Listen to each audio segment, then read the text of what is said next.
राधे राधे दोस्तों, कैसे हैं आप सब। दोस्तों, हमारे YouTube चैनल पर आपका स्वागत है। हमारे इस चैनल को सब्सक्राइब कीजिएगा और हमारी इस वीडियो को लाइक, शेयर और कमेंट ज़रूर कीजिएगा। दोस्तों, जैसा कि आप सभी लोग जानते होंगे कि सावन का महीना भी चल रहा है और दोस्तों सावन का महीना हमारे सनातन धर्म में सबसे पवित्र शुभ महीना और एक खास महत्व वाला महीना माना जाता है। इस महीने में जो भी जातक पूर्ण विश्वास और श्रद्धा के साथ भगवान शिव की पूजा आराधना करते हैं तो भगवान शिव की कृपा भक्तों पर जरूर बनती है, क्योंकि दोस्तों ये जो सावन का महीना ये भगवान शिव को समर्पित महीना है। जी हाँ, वैसे तो भगवान शिव के जो सच्चे भक्त होते हैं वह हर महीने में भगवान शिव की पूजा आराधना करके उनका आशीर्वाद प्राप्त करते हैं। लेकिन दोस्तों सावन के महीने को लेकर मान्यता बताई जाती है कि इस महीने में भगवान शिव जो है कैलाश मानसरोवर से उतरकर धरती पर विचरण करते हैं और जो भी जातक भगवान शिव के समक्ष उपाय, यातना या फिर साधना करते हैं तो दोस्तों भगवान शिव अपने भक्तों की हर परेशानी को दूर कर देते हैं, क्योंकि सावन का महीना सभी महीनों में से सबसे पवित्र और शुभ महीना माना जाता है। इस महीने को किस्मत चमकाने वाला महीना भी कहा जाता है। जी हाँ दोस्तों, किस्मत चमकाने वाला महीने से तात्पर्य यह है कि इस महीने में हम जो भी उपाय, यातना, साधना या फिर भगवान शिव का नाम लेते हैं उसका हमें तुरंत परिणाम देखने को मिलता है। यानी आप जो भी इस महीने में जो भी काम करते हैं उसका तुरंत आपको असर देखने को मिल जाएगा। तो इस महीने के सोमवार का महत्व सबसे अधिक बताया गया है। सावन सोमवार का तो महत्व बताया ही जाता है, लेकिन दोस्तों सावन के महीने का तो महत्व बहुत ही अधिक है, लेकिन सावन के सोमवार का महत्व उससे अधिक बताया गया है, क्योंकि इस महीने में यह महीना भी भगवान शिव का है और सोमवार भी जो है दोस्तों भगवान शिव को समर्पित महीना है। इस दिन भगवान शिव के समक्ष आपको व्रत रखना चाहिए। सावन के महीने में कुल 4 सोमवार होते हैं और हर सोमवार का अपना एक अलग और एक खास महत्व बताया जाता है। सावन का दूसरा सोमवार जो है दोस्तों 25 जुलाई को पड़ रहा है। सावन महीने के सोमवार व्रत को काफ़ी बेहद शुभ फलदायी माना गया है। इस पवित्र महीने में संतान की कामना, सुयोग्य वर की प्राप्ति के लिए सोमवार का व्रत रखा जाता है। जिन माताओं बहनों को संतान की प्राप्ति नहीं हो पा रही है उन्हें जो है दोस्तों सावन सोमवार का व्रत जरूर रखना चाहिए। साथ ही सुयोग्य वर की कुंवारी कन्याओं को सुयोग्य वर और अच्छे पति की कामना के लिए सोमवार का व्रत रखना चाहिए। साथ ही जो लोग 16 सोमवार का व्रत करना चाहते हैं वह सावन सोमवार से इसकी शुरुआत कर सकते हैं। सावन का पहला सोमवार जो है दोस्तों 18 जुलाई को था और दूसरा सोमवार जो है दोस्तों 25 जुलाई के दिन को पड़ रहा है। ये बहुत ही महत्वपूर्ण माना जा रहा है। दरअसल दोस्तों सावन के दूसरे सोमवार पर जो है शुभ योग और शुभ मुहूर्त का खास सहयोग भी बन रहा है। ऐसे में जानते हैं कि सावन के दूसरे सोमवार को बनने वाले शुभ योग और पूजा मुहूर्त के बारे में। और आपकी जानकारी के लिए बता दें कि दोस्तों सावन का दूसरा सोमवार 25 जुलाई को पड़ रहा है और साथ ही साथ इस दिन जो है सावन का पहला प्रदोष व्रत भी रखा जाएगा। सावन में शिव पूजन के दृष्टिकोण से ही योग खास है। सोमवार को प्रदोष व्रत होने से भगवान शिव की कृपा के साथ साथ आपकी मनोकामना भी पूरी होगी। वैसे तो दोस्तों आपको बताया था कि सावन प्रदोष व्रत सबसे उपयोगी व्रत है। जी हाँ, आज के दिन जो है दोस्तों सावन का महीना है, सावन सोमवार व्रत है और साथ ही साथ आज सावन प्रदोष भी व्रत पड़ रहा है। प्रदोष व्रत भी जो है दोस्तों भगवान शिव के लिए रखा जाता है। तो इन सभी शुभ योगों में जो है दोस्तों अगर आप कुछ उपाय, यातना या फिर साधना करते हैं तो फिर देखिए दोस्तों आपके जीवन की धन दौलत और सुख समृद्धि की प्राप्ति होने लगती है। तो दोस्तों हम आपको कुछ ऐसे ही उपाय बताने जा रहे हैं। वह उपाय जो है अगर आपने पूर्ण विश्वास और श्रद्धा के साथ इस महीने में कर लिया तो फिर देखिए दोस्तों आपके जीवन में दिन दूनी और रात चौगुनी जो है आपको तरक्की देखने को मिल जाएगी। जी हाँ दोस्तों, आप जैसा कि आप सभी लोग जानते हैं कि सावन के महीने में जो भगवान शिव जो है दोस्तों नंदी महाराज के ऊपर बैठकर पूरे धरती पर विचरण करते हैं। जी हाँ, नंदी महाराज।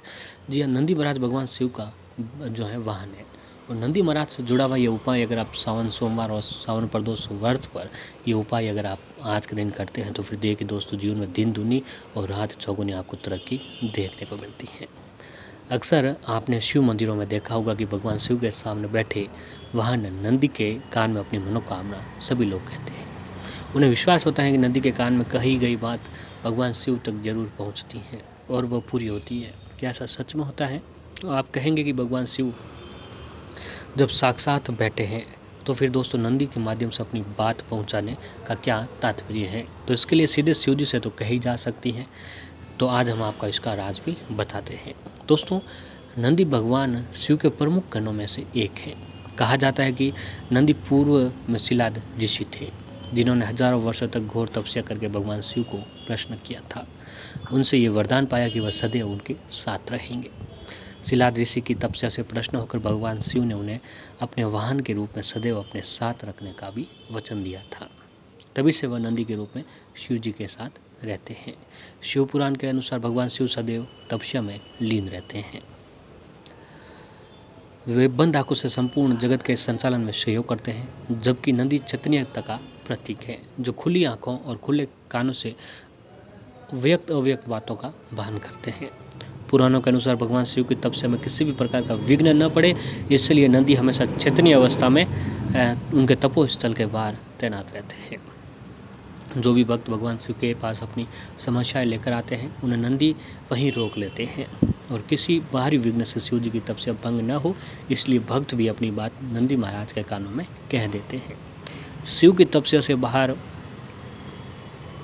आने पर जो है दोस्तों, नंदी महाराज आपकी अपनी सबसे पहली बात जो है, नंदी महाराज भगवान शिव को आपकी बात बताते हैं। तो इसके लिए आपको करना क्या है कि आपको किस तरीके से ये बात करनी है, उसके लिए आपको बताते हैं कि दोस्तों,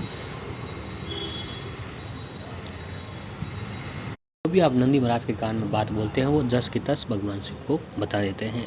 भक्तों को भी ये विश्वास रहता है कि नंदी महाराज उनकी बात भगवान शिव तक जरूर पहुंचाते होंगे, और शिव जी प्रमुख गण है, इसलिए शिव जी नंदी महाराज की बात भी अवश्य ही सुनते हैं। तो दोस्तों, आपको करना क्या है कि नंदी महाराज के कान में अपनी समस्याएं या फिर मनोकामनाएं कहने के भी कुछ नियम हैं, उन जिनका आपको पालन करना आवश्यक है। तो दोस्तों, नंदी के कान में अपनी मनोकामना कहते समय इस बात का ध्यान रखें कि आपकी कही हुई बात कोई और न सुने। अपनी बात इतनी धीमी कहे कि आपके पास खड़े व्यक्ति को भी उस बात का पता न लगे। नंदी के कान में अपनी बात कहते समय अपने होठों को दोनों हाथों से ढक ले, ताकि कोई अन्य दूसरा व्यक्ति भी आपकी वह बात नहीं सुने और न ही देखे। नंदी के कान में कभी भी किसी दूसरे की बुराई, दूसरे व्यक्ति का बुरा करने की बात ना करें, वरना शिव जी के क्रोध का भागी आपको बढ़ना पड़ सकता है। किसी के बारे में गलत आपको जो है नहीं कहना चाहिए। नंदी के कान में अपनी मनोकामना कहने से पूर्व नंदी महाराज का पूजन करें, और मनोकामना कहने के बाद नंदी के समीप कुछ भेंट आपको अवश्य ही करना चाहिए। उस भेंट रूपी जो है दोस्तों, आपको कुछ पैसे या फिर जो है दोस्तों कुछ फलों का, कुछ धन या फिर कुछ फल का भेंट आपको जरूर करना चाहिए। फल में आप जो भी मौसम के हिसाब से जो फल आ रहे हैं, वह आपको फल जो है नंदी महाराज को भेंट कर देना चाहिए। अब नंदी महाराज को जो है दोस्तों भेंट करने के बाद आप एक काम करें। अब दोस्तों, नंदी महाराज जी के सामने आपको सबसे पहले एक देसी घी का दीपक जलाना है। जी हाँ, नंदी महाराज की प्रतिमा है, वहाँ पर आपको एक देसी घी का दीपक जला देना है। उसके बाद नंदी महाराज की आरती कीजिए। आरती करने के बाद आप चुपचाप बिना किसी से बातचीत किए अपनी मनोकामना नंदी महाराज के कानों में बोल दीजिए। मनोकामना बोलने के बाद नंदी महाराज से बोले कि हे नंदी महाराज, मेरी मनोकामनाएं पूरी करो। अगर आप ऐसा करते हैं तो आपकी मनोकामनाएं तुरंत पूरी होती हैं। दोस्तों, ऐसा बोलने के बाद आपको मन ही मन ओम नमः शिवाय नंदी महाराज के कानों में बोल देना है। एक बार ओम या फिर ओम नमः शिवाय मंत्र का जो भी आप जाप करते हैं, वो नंदी महाराज के कानों में बोल दें। दोस्तों, मात्र ये काम जो है अगर आप सावन सोमवार और सावन प्रदोष के शुभ योग में अगर आप करते हैं, तो फिर देखिए भगवान शिव की कृपा आपके ऊपर जरूर बनती है। आपके जीवन में जो भी कष्ट है, संकट है, परेशानी है, वो खत्म हो जाएगी और जीवन में दिन दूनी और रात चौगुनी आपको तरक्की देखने को मिलेगी। दोस्तों, जो भी जातक पूर्ण विश्वास और श्रद्धा के साथ सावन के इस पावन महीने में ये काम करता है, तो फिर देह के दिन दूनी और रात चौगुनी आपको तरक्की जरूर देखने को मिलेगी।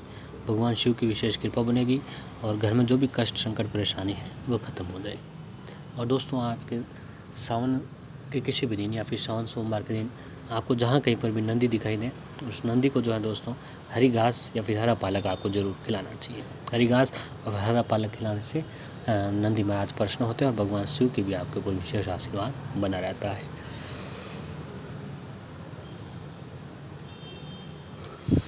तो दोस्तों, ये सारे काम आप सावन के इस पावन महीने में जरूर करें।